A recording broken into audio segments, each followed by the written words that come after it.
Supreme court சொன்ன மாதிரி நம்ம எல்லா நாயும் பிடிச்சி நாட்டில் இருக்க இந்த 1.5 கோடி நாய்கள் எல்லாம் காப்பகம் அமைச்சு 3 வேளை சோறெல்லாம் ஊட்ட மாட்டாங்க. இது வந்து நம்மளை முட்டாள்களாக்கக்கூடிய செய்தி. அந்த நாய்களுக்கு, நம்மளுடைய குழந்தைகளுக்கு, அந்த செல்லங்களுக்கு ஒரு பெரிய கொடுமை. ஒட்டுமொத்தமா அந்த ஜெனோசைட்னு சொல்லுவாங்கல்ல, ஒட்டுமொத்தமான ஒரு கொலை நடக்க போகுது நினைக்கும் போதே மனசெல்லாம் பதறுது. சரி, இதுக்கு என்னதான் தீர்வு அப்படின்னு கேட்டீங்கன்னா அழகான தீர்வு இருக்கு. அந்த காலத்துல இருந்து பாத்தீங்கன்னா நம்ம வீட்டு வாசல்ல யானை, சிங்கம், புலி, ஒட்டகம் இதெல்லாம் நடக்காது. வீட்டு வாசல்ல நடக்கிறதுனா ஆடு, மாடுகள், நாய்கள் தான். அப்போ அந்த காலத்து மனிதர்கள்லாம் அன்பு நிறைந்து போய் என்ன பண்ணாங்க, எல்லாரும் வீட்டு வாசல்லையும் ஒரு 2 பாத்திரம் இருக்கும். ஒரு பாத்திரத்துல என்ன பண்ணுவாங்கன்னா அவங்க அரிசி கழுவன தண்ணி, அரிசி வடிச்ச தண்ணி எல்லாம் கொண்டு போய் ஊத்துருவாங்க. கழனி தண்ணின்னு ஊத்துவாங்க. ரோட்டோரங்களை நடக்கக்கூடிய ஆடு மாடுகள்லாம் வீடு வீடா வந்து அந்த கழனி தண்ணி குடிக்கும். இன்னொரு அலுமினிய தட்டு வச்சிருப்பாங்க. அதுல வந்து வீட்டுல நம்ம எல்லாம் சாப்பிட்டது போக மீதி வந்து ஓடி போய் அந்த அலுமினிய தட்டுல போடுவாங்க. இல்லைன்னா ஒரு கல்லு வந்து தொடைத்து வைத்திருப்பாங்க. அந்த கல்லுல போடுவாங்க. எல்லா தெருநாய்களும் வீடு வீடுக்கு வந்து மீதம் வைக்கக்கூடிய சாப்பாடு அழகா சாப்பிட்டுட்டு தண்ணி வச்சா குடிச்சிட்டு நம்ம தெருவில் இறங்கி நடந்தா துரத்தி துரத்தி கடிக்காது, துரத்தி துரத்தி நம்மளை நேசிக்கும், சுத்தி சுத்தி சுத்தி நம்மளை அன்பு செலுத்தும்.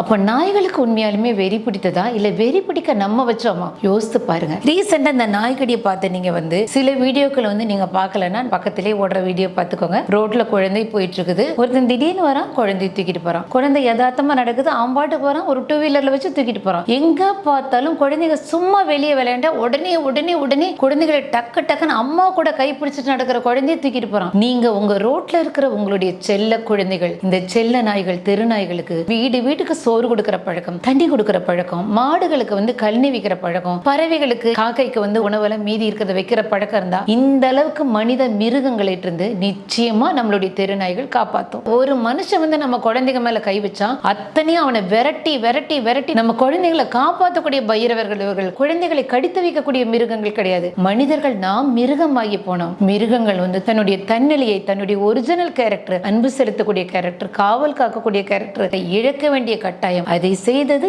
நீங்க தான். அதுக்கு சாப்பாடு கொடுக்காம, தண்ணி கொடுக்காம